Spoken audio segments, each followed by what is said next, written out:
अस्सलाम वालेकुम students, welcome back to my channel. इस वीडियो में जो हम लोग अब जो टॉपिक पढ़ने लगे हैं वो बेसिकली पिछली वीडियो का ही सेकंड पार्ट है।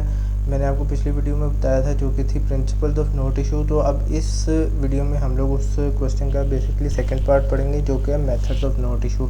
आखिर नोट जो है, जो नोट्स है, जो करेंसी है, जो आपके जो हार्ड कैश है, वो किन किन मेथड्स के थ्रू जो है वो इशू किया जाता है। कौन इशू करता है? स्टेट बैंक ऑफ पाकिस्तान या जो भी किसी मुल्क का जो भी सेंट्रल बैंक होता है वो। तो बेसिकली तीन किस्म के मेथड्स होते हैं नोट इशुएंस के। तो जो सबसे पहला जो मेथड है that is basically fix fiduciary system. तो फिक्स फिडुशियरी सिस्टम जो है, ये जो मेथड है वो टोटली करेंसी प्रिंसिपल जो हमने पढ़ा था। करेंसी प्रिंसिपल क्या था, वो प्रिंसिपल्स वाली जो वीडियो है उसका मैं लिंक जो है वो नीचे डिस्क्रिप्शन में दे दूंगा। तो फिक्स फिडुशियरी सिस्टम जो है वो बेसिकली करेंसी प्रिंसिपल के ऊपर स्टैंड करता है। करेंसी प्रिंसिपल में हमने पढ़ा था कि जो भी हम लोग कैश फ्लो करेंगे, कैश की जो भी सप्लाई करता है सेंट्रल बैंक, उतने ही अमाउंट का जो गोल्ड है, यानी कि 100% बैकिंग अप होती है गोल्ड या सिल्वर की, तो वो हमें लॉकअप ऑफ गोल्ड रखना पड़ता है। वो रिज़र्व्स बहुत ज़्यादा करने पड़ते हैं, गोल्ड के जो रिज़र्व्स हैं वो बाउंड हो जाते हैं। तो इसमें भी एग्जैक्टली ऑलमोस्ट वही चीज़ें शामिल होती हैं। तो सबसे पहले वो कह रहे हैं in this system government fixes amount of notes without keeping any gold reserves. तो कुछ अमाउंट होती है जिनके पीछे हम लोग जो गवर्नमेंट है वो गोल्ड वगैरह के रिज़र्व्स नहीं रख रहे होते, वो एक फिक्स अमाउंट होती है। और इस अमाउंट को तो हम लोग फिडुशरी अमाउंट या इस तरह के हम लोग सिंपल करेंसी भी कह रहे होते हैं, लेकिन इसकी जो बैकिंग अप होती है वो कुछ दूसरी गवर्नमेंट सिक्योरिटीज़ यानी कि बॉन्ड्स और इस तरह की चीज़ें, शेयर्स वगैरह की मद में जो है, उसके मद में ये जो पैसे हैं, जो नोट हैं, उसको बैकअप किया जा रहा होता है। यानी कि जो हम लोग नोट जारी कर रहे हैं उसके बैकअप में गोल्ड या सिल्वर नहीं है, बल्कि गवर्नमेंट की कुछ सिक्योरिटीज़ हैं, कुछ एसेट्स हैं, या दूसरी आप कह सकते हैं कि बॉन्ड्स वगैरह होते हैं, श्योरिटीज़ होती हैं। और ये जो सिक्योरिटीज़ होती हैं, गवर्नमेंट की सिक्योरिटीज़ होती हैं, ये जितनी लिमिट में हम लोग कर रहे होते हैं that is basically fiduciary limit. इसके अलावा कह रहे हैं notes issued other than the fiduciary limit are fully backed by the gold and silver reserve. तो इसके अलावा जितने भी नोट वगैरह हम लोग इशू करते हैं वो सारा कुछ उनके पीछे जो बैकिंग अप होती है वो गोल्ड या सिल्वर रिजर्व्स की होती है। वो कितने पे होती है? 100% अमाउंट के ऊपर ही हो रही होती है। कह रहे this system also provides the ability to the convertibility of notes. तो इस सिस्टम के थ्रू हमारे जो करेंसी नोट्स है वो ईजीली कन्वर्टेबल हैं। वो किस में कन्वर्टेबल हैं? गोल्ड या सिल्वर वगैरह में। तो ये चीज़ कन्वर्टेबिलिटी में आपको करेंसी प्रिंसिपल में बता चुका हूँ। इसके कुछ मेरिट्स हैं। सबसे पहले सेफ्टी। तो सेफ्टी इसलिए कि जो नोट जो अंडर फिडुशरी लिमिट के हैं तो उनके भी पीछे बैकिंग अप है, उतनी ही सिक्योरिटी की उतनी ही वैल्यू ऑफ सिक्योरिटी है। यानी कि अगर 100 रुपये का नोट है तो उसके पीछे 100 रुपये का बॉन्ड, या 100 रुपये के बॉन्ड उसके पीछे होंगे। 10 रुपये का नोट है तो वो जितने की वो एक पूरा जो आप कह लेंगे बंडल होता है, गट्ठी हम लोग जैसे कहते हैं, तो उतने ही वैल्यू के जो बॉन्ड या दूसरी सिक्योरिटीज़ हैं वो उसके पीछे रखी जा रही होती हैं। तो या जो अगर हम लोग फिडुशरी लिमिट से बाहर के जो नोट्स होते हैं, यानी जिनके पीछे गोल्ड या सिल्वर रिजर्व्स होते हैं, तो एक लिहाज से हर चीज़ जो है वो सेफ़ होती है कि जितनी करेंसी हम लोग जारी कर रहे हैं उतने ही अमाउंट के रिजर्व्स हमारे पास मौजूद होते हैं।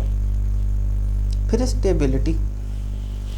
तो इससे ना सिर्फ आपकी करेंसी की वैल्यू स्टेबल रहती है, बल्कि जब वैल्यू आपकी करेंसी स्टेबल रहेगी, आपके एक्सचेंज रेट स्टेबल रहेंगे और आपकी जो बैलेंस ऑफ पेमेंट्स वगैरह वो बेहतर होना शुरू हो जाएंगे। आपकी जो प्राइसेस हैं वो रेगुलेट होंगी और वो कम होना शुरू हो जाएंगी, इन्फ्लेशन कम होगी और अल्टीमेटली आपकी इकोनॉमिक स्टेबिलिटी पैदा होना शुरू हो जाएगी। आगे चलते हैं, इसके कुछ डीमेरिट्स हैं। तो सबसे पहले अनसूटेबल फॉर मॉडर्न इकोनॉमी। तो हमने देखा था कि ये करेंसी प्रिंसिपल में हमने देखा था कि वो रियल वर्ल्ड एग्जांपल नहीं है। तो इसी तरह ये वाला जो भी मेथड है, ये आपका जो फिक्स फिडुशरी लिमिट वाला जो मेथड है, ये भी आपको मॉडर्न इकोनॉमी में ये सूट नहीं कर रहा होता, क्योंकि चेंजिंग ट्रेंड्स होते हैं। हर रोज़ नीड्स जो हैं वो लोगों की चेंज होती रहती हैं। इसमें क्या है, ये सिस्टम कहता है कि लोगों की जो नीड्स हैं वो कांस्टेंट हो जाए, लेकिन इंसानी ख्वाहिशात कभी भी कांस्टेंट नहीं होती। तो हमें हर रोज़ कैपिटल की जो नीड्स हैं वो चेंज होती रहती हैं। जब कैपिटल की नीड्स चेंज होंगी तो अल्टीमेटली ये जो सिस्टम है वो भी लैक करना शुरू हो जाएगा, क्योंकि हमें फिर लिमिट जो है वो उसे चेंज करना पड़ेगा। फिर है मेटल ड्रेन। अब इसमें ये मसला है कि जो भी हमारे जो गोल्ड या सिल्वर वगैरह उनकी जो सप्लाई है वो कम हो जाती है, यानी कि मार्केट में उनकी सप्लाई कम हो जाती है। मार्केट में जो वो गोल्ड जाता है जो कि हमने रिज़र्व नहीं रखा होता।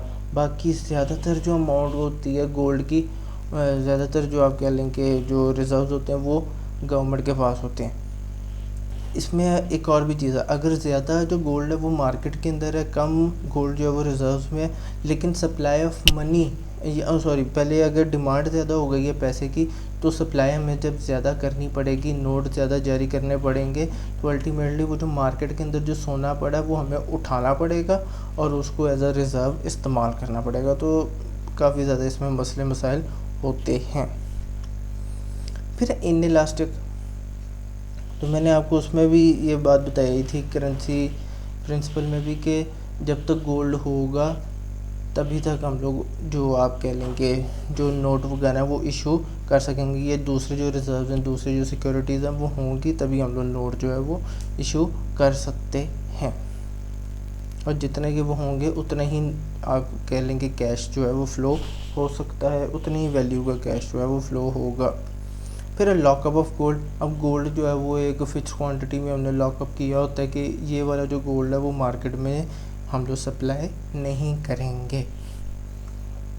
फिर हाई फिडुशरी लिमिट। तो अक्सर जो फिडुशरी लिमिट है वो काफ़ी ज़्यादा होती है, बहुत हाई होती है, जिससे अक्सर जो है वो पब्लिक का कॉन्फिडेंस जो है वो करेंसी में लूज़ होना शुरू हो जाता है। जब पब्लिक के पास अपॉर्चुनिटीज़ ही नहीं होंगी उन सिक्योरिटीज़ को अवेल करने की, यानी कि बॉन्ड्स वगैरह को ख़रीदने की, वो भी इन्वेस्टमेंट करें, वो भी कैश के ट्रांजेक्शन्स वगैरह करें, तो अल्टीमेटली उनके जो करेंसी के अंदर जो उनका जो कॉन्फिडेंस होता है वो ख़त्म होना शुरू हो जाता है।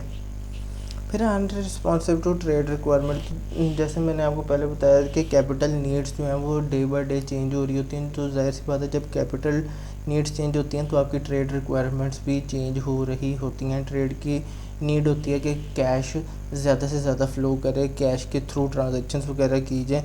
जब कैश ही कम होगा तो अल्टीमेटली ट्रेड रिक्वायरमेंट्स जो हैं वो भी पूरी नहीं होंगी। चलते हैं दूसरे सिस्टम की तरफ। दूसरा सिस्टम है बेसिकली प्रोपोर्शनल रिजर्व सिस्टम। इस सिस्टम के अंडर जो आपके जो अब फिडुशरी लिमिट जो है उसका काम नहीं हो रहा होता। यहाँ पे आप ये कह सकते हैं कि थोड़ा बहुत बैंकिंग प्रिंसिपल वाला जो काम है वो हो रहा होता है। तो ये सिस्टम बेसिकली आप कह सकते हैं कि थोड़े से ज़्यादा अमीर मुल्क जो है वो प्रोपोर्शनल रिज़र्व सिस्टम को यूज़ कर रहे होते हैं। तो इसमें जस्ट एक सर्टन परसेंटेज जो है ना वो आप कह लें कि गोल्ड या सिल्वर का रिज़र्व उसके पीछे रखा जा रहा होता है। यानी कि अगर 100 रुपये का नोट हमने जारी करना है तो उसके पीछे 30 to 40 रुपीज़ का ही गोल्ड जो है वो अपने पास रिज़र्व्स में रखा जा रहा होता है। कई मुल्कों में ये 30 to 70% की भी रेशो इस्तेमाल की जा रही होती है। तो यहाँ पे लिखा हुआ है usually the reserve proportion is 30% to 40%. It means for issuing a 100 rupee note, central bank will keep a gold reserve of rupees 30 to 40.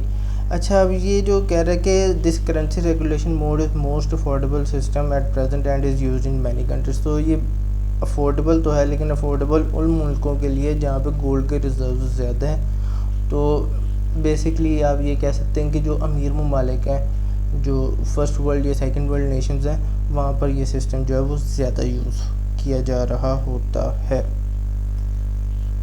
अब इसके कुछ मेरिट्स हैं। सबसे पहले तो इलास्टिक है, हम लोग कभी भी चाहें तो रिज़र्व की रेशो जो है वो उसे चेंज कर सकते हैं। यानी कि वो 30% है, हम चाहते हैं कि 33% हो जाए, हम लोग 33% कर सकते हैं। 40% करना चाहें 40% कर सकते हैं। 40 से कम करना चाहें 35 पे लेकर आना चाहें तो 35 पे भी लेके आ सकते हैं।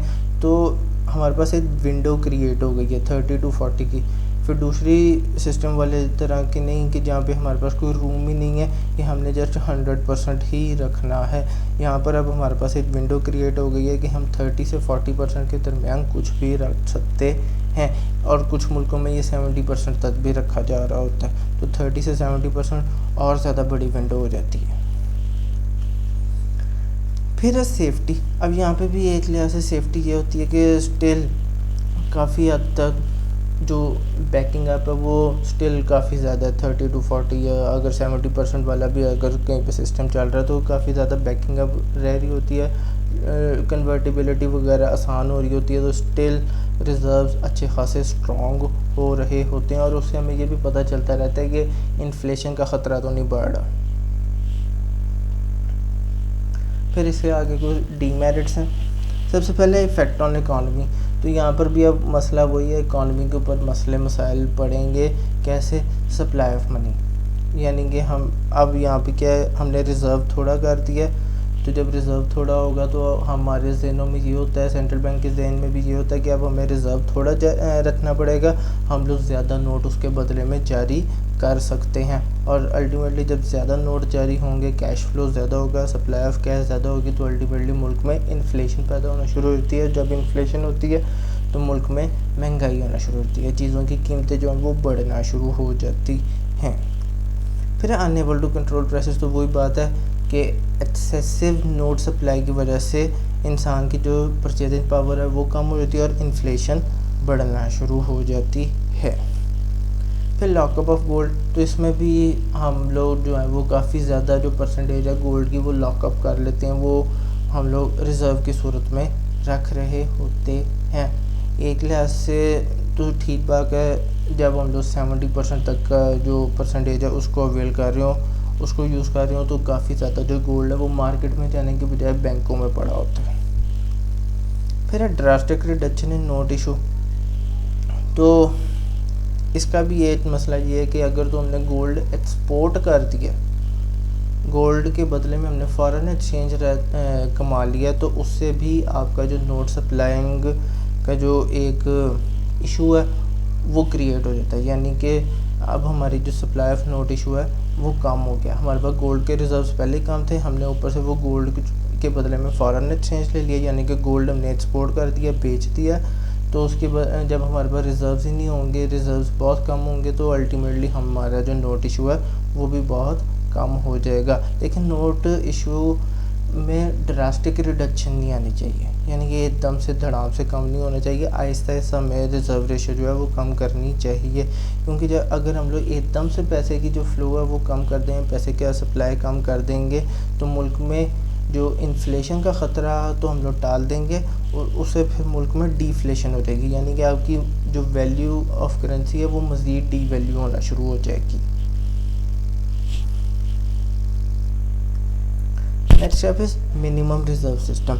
अच्छा, अब ये वाला जो सिस्टम है ना, इसमें हम लोग सबसे कम परसेंटेज रख रहे होते हैं रिज़र्व्स की, तो एक फ़िक्स्ड अमाउंट होती है रिज़र्व्स की, और वो फ़िक्स्ड अमाउंट अक्सर जो है ना हम लोग 33% के हिसाब से रख रहे होते हैं, या 33% से कुछ ममालिक जो हैं वो कम भी रख रहे होते हैं, 30% भी रखते हैं। तो इसमें भी आपका जो रिज़र्व है वो फॉरेन एक्सचेंज की मद में भी हो सकता है, गोल्ड और सिल्वर की मद में भी होता है, तो रिज़र्व रेशो अंडर 30 होती है, 33 भी कई मुल्कों में मिनिमम रिज़र्व सिस्टम के अंडर रखा जाता है, तो 33 या 30 के नीचे नीचे ही ये आपका रिज़र्व रेशो इस्तेमाल किया जा रहा होता है। और ये जो आपका जो रिज़र्व रेशो है, ये जो आपका रिज़र्व सिस्टम है, ये पाकिस्तान, इंडिया, बांग्लादेश जैसे मुल्कों में ये जो सिस्टम है वो अडॉप्ट किया जा रहा होता है। बेसिकली ये सेकंड वर्ल्ड और थर्ड वर्ल्ड नेशंस, जो कि आप कह लेंगे डेवलपिंग इकॉनमी या लीस्ट डेवलप कंट्रीज़ जो होते हैं, अंडर डेवलप कंट्रीज जो होते हैं, वहाँ पर ये सिस्टम जो है वो इस्तेमाल किया जा रहा होता है। इसके कुछ मेरिट्स हैं। सबसे पहले तो है इलास्टिक, तो हम लोग अपनी नीड्स को मीट करने के लिए कभी भी ये जो आपकी जो लिमिट है रिज़र्व की, रिज़र्व जो रेशो है उसको हम लोग चेंज कर सकते होते हैं। उसके बाद इकोनॉमिकल है, हमें बहुत कम अमाउंट का सोना या चांदी अपने पास एज अ रिज़र्व रखना पड़ेगा, बाकी जितना भी हमारी को प्रोड्यूस होगी उस चीज़ की जो रिज़र्व्स की है उसको हम मार्केट में थ्रो कर सकते हैं और उसके थ्रू हम लोग पैसा कमा सकते हैं, इसीलिए इसे इकोनॉमिकल सिस्टम कहा जाता है। इसका कुछ डीमेरिट्स है। सबसे पहले ओवर इशुएंस ऑफ करेंसी, तो ये बात हमने पिछले सिस्टम में भी पढ़ी है, इस सिस्टम में भी वही है कि जब हमें थोड़ी अमाउंट का गोल्ड रखना पड़ेगा तो हम ये देखते हैं कि अब हम लोग नोट जो है वो ज़्यादा इशू कर सकते हैं। जहाँ पे पहले हमने 200 रुपये के नोट के 100 रुपये के नोट के पीछे 100 रुपये का गोल्ड रखना होता था, वहाँ पर अब अगर रेशो 20 रुपये है तो हम लोग अब 100 रुपये के गोल्ड के पीछे 500 रुपये जो है वो जारी कर सकते हैं। तो इससे ओवर इशुएंस ऑफ करेंसी हो जाएगी। हम लोग अपनी नीड्स, अपनी डिमांड से ज़्यादा नोट जो है वो सप्लाई करना शुरू हो जाएंगे, और इससे क्या होगी, आपकी करेंसी की जो वैल्यू है वो गिरना शुरू है, आपकी करेंसी डी वैल्यू होना शुरू हो जाती है। और जब करेंसी डी वैल्यू होती है तो अल्टीमेटली आपकी प्राइसेस बढ़ जाती हैं, कीमतों जो चीज़ें हैं, इन्फ्लेशन बढ़ जाती है, गुर्बत बढ़ जाती है, परचेजिंग पावर लोगों की कम होना शुरू हो जाती है। होप सो आपको समझ आ चुका होगा। काफ़ी आसान टॉपिक है। मैं फिर आपको बता रहा हूँ, लास्ट वीडियो और ये वाली वीडियो दोनों एक ही क्वेश्चन आता होता है, ये कंबाइन क्वेश्चन आएगा, उसका मैं लिंक नीचे डिस्क्रिप्शन में दे दूँगा, जो आपके प्रिंसिपल्स वाला क्वेश्चन था और काफ़ी ज़्यादा इम्पोर्टेंट क्वेश्चन है। तो अगर तो आपको लेक्चर पसंद आया और वीडियो पसंद आएगी तो do give it a thumbs up and do subscribe my channel, और बेल आइकन आपने लाजमी दबा देना ताकि आने वाले जो आपके जो लेक्चर हैं उनके बारे में आपको नोटिफाई किया जा सके। Thank you.